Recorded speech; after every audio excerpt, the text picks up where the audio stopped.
আসন্ন টি-20 বিশ্বকাপে গ্রুপ পর্বের 4টি ম্যাচই ভারতে খেলার কথা রয়েছে বাংলাদেশের।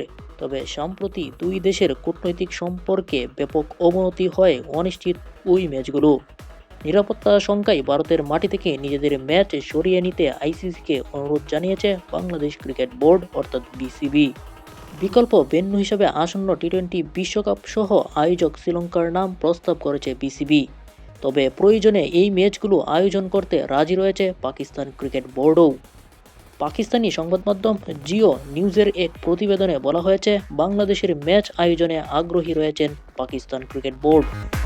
সেই প্রতিবেদনে আরও বলা হয়েছে, ইতিমধ্যেই বিসিবি কর্তাদের বার্তা দিয়েছে পিসিবি প্রধান মহসিন নাকভি।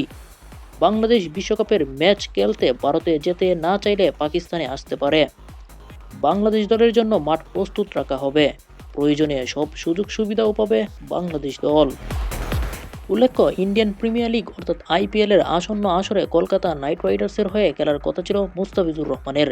তবে আসর শুরু হওয়ার আগেই তাকে স্কোয়াড থেকে বাদ দিতে কলকাতাকে নির্দেশ দেয় বিসিসিআই। বোর্ডের নির্দেশ মেনে নিরাপত্তা শঙ্কার কারণ দেখিয়ে বাংলাদেশি এই পেসারকে বাদ দিয়েছে ফ্রাঞ্চাইজিটি। নিরাপত্তা শঙ্কায় মুস্তাফিজকে বাদ দেওয়ার পর থেকেই দেশটিতে বিশ্বকাপ খেলতে যেতে চায় না বিসিবি।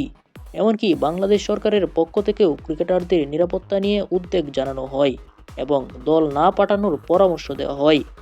একই সাথে বাংলাদেশে আইপিএলের সব ধরনের সম্প্রচার অনির্দিষ্টকালের জন্য বন্ধ ঘোষণা করা হয়।